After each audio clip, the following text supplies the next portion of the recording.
Et maintenant, on va vous parler des tensions commerciales entre les États-Unis et le Canada.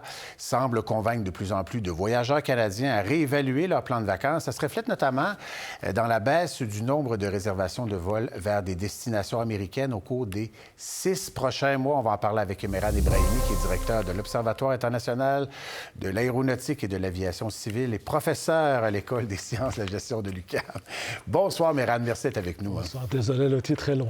Le titre est long, mais on vous invite parce que vous avez des connaissances toutes particulières dans le secteur de l'aviation. On va commencer tout d'abord avec les compagnies aériennes. Il y a Air Canada, en fait, c'était son assemblée des actionnaires hier. Et ce qu'on a dit finalement, c'est que cette liaison entre le Canada et les États-Unis, c'est quoi? Ça va peser environ 10 de leurs revenus, un recul de 10 Est-ce qu'on évolue à peu près dans le même genre de diminution là, de compagnies aériennes en compagnie aérienne? Quand on regarde, par exemple, les données qui sont aujourd'hui agrégées, enregistrées au niveau de IATA, c'est-à-dire les données que les compagnies aériennes remettent à cette base de données, donc on se rend compte que c'est à peu près dans le 10 globalement, toutes les compagnies. Donc Air Canada est parfaitement dans cette fourchette-là. Ouais, eh bien, est-ce que ça pourrait être une diminution encore plus importante? Eh bien, évidemment, tout dépendant de ce qui sera décidé par Donald Trump.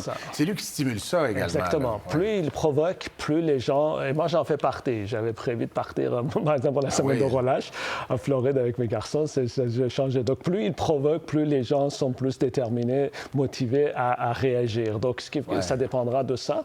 Mais il faut voir, justement. Alors, est-ce que les gens vont continuer ça ou est-ce qu'on va revenir à une situation normale? On verra ça. Oui, on verra lors des prochaines semaines. Cela dit aussi des avertissements du gouvernement, de différents gouvernements, que ce soit dans le gouvernement canadien, l'avertissement donc aux voyageurs. Même chose aussi en Europe. Ça ne va pas aider donc le tourisme aux États-Unis, ça.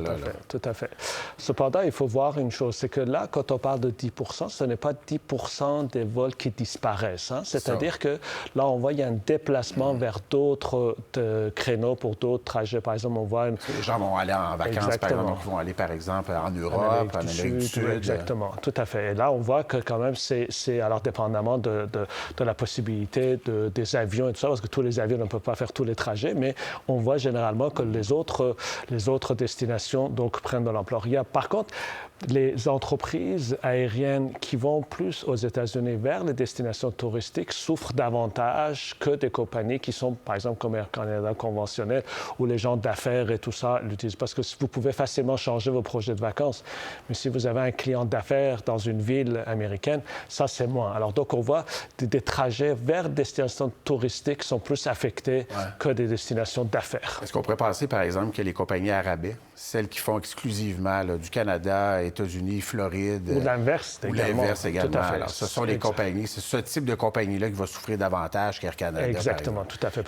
Même si Air Canada, c'est quand même une portion importante. Oui, tout à fait. Vacances Air Canada, il va quand même vers plusieurs villes, donc en Floride et tout ça. C'est pour ça qu'ils commencent à un petit peu réduire la voilure. Par exemple, réduire une certaine fréquence sur certains trajets, donc qui étaient moins utilisés, moins fréquentés par les gens d'affaires et tout ça. Donc, on commence à réduire ces vols-là, les vols en fin de soirée ou très tôt le matin, tout ça. Là, on est en train de réduire cette fréquence-là et de ramener les avions plus petits vers ces trajets-là et d'aller vers ramener les avions plus gros vers d'autres destinations qui viennent remplacer. D'ailleurs, Air Canada a annoncé qu'ils vont augmenter la fréquence sur Athènes, sur Édimbourg, sur donc, Rome, sur Paris, donc tout ça, là, donc, ce qui fait qu'on voit qu'il y a un déplacement qui se fait là. Est-ce qu'on pourrait voir une baisse des prix? Des tickets, par exemple, vers les États-Unis, est-ce que ça pourrait devenir soudainement plus compétitif? Et une augmentation, évidemment, toujours offre et demande, là. Et une augmentation des billets, par exemple, pour aller en Europe? Tant et c'est longtemps que cette baisse-là n'apparaît pas comme une perte dans les états financiers des compagnies, ne touche pas les profits des compagnies. Pour l'instant, personne ne va aller vers la diminution de prix. Parce qu'encore une fois, le volume général n'a pas été affecté. C'est une seule destination, un seul pays qui est plus affecté, ce qui va déplacer les passagers vers d'autres destinations. Ouais. De l'autre côté, parce qu'on a parlé du 10 chez Air Canada, mais il y a des chiffres beaucoup plus catastrophistes qui ont beaucoup circulé.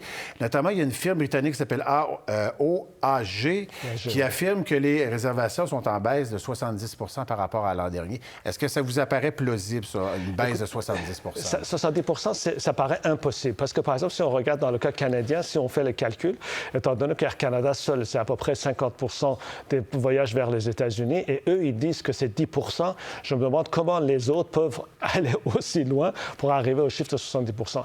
Et aussi,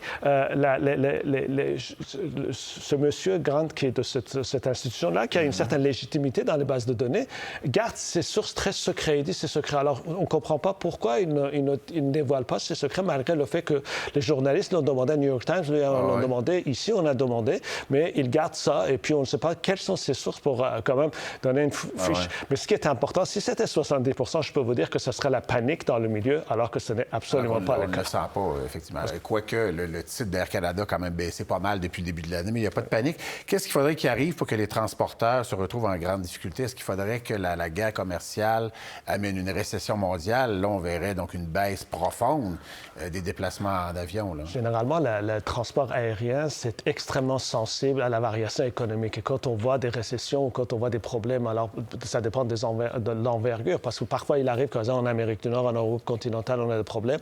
Mais en Asie, le véhicule est pas mal fort pour la locomotive pour essayer d'emmener le secteur. Mais pour l'instant, on n'est vraiment pas là. Donc, quand on regarde, avec quelques zigzags, la demande pour le transport aérien augmente continuellement. Quand on regarde au niveau des réservations, de façon générale, si on met les États-Unis de côté, de façon générale, ça augmente. Le nombre de passagers augmente, le nombre de réservations augmente, mais aussi le nombre de commandes d'avions augmente aussi, ce qui est aussi un indicateur par rapport à la prévision que les compagnies font par rapport à l'avenir moyen terme et à long terme du secteur. C'est seulement le tourisme aux États-Unis, c'est la destination américaine, et pas seulement le Canada vers les États-Unis, mais vous l'avez dit aussi l'Europe. Alors, on va vérifier ça lors des prochaines semaines. Mehran Ebrahimi, merci beaucoup d'avoir été là. Merci à vous, c'est toujours un plaisir. Merci. Pour voir nos émissions en entier, rendez-vous sur la chaîne Ici RDI.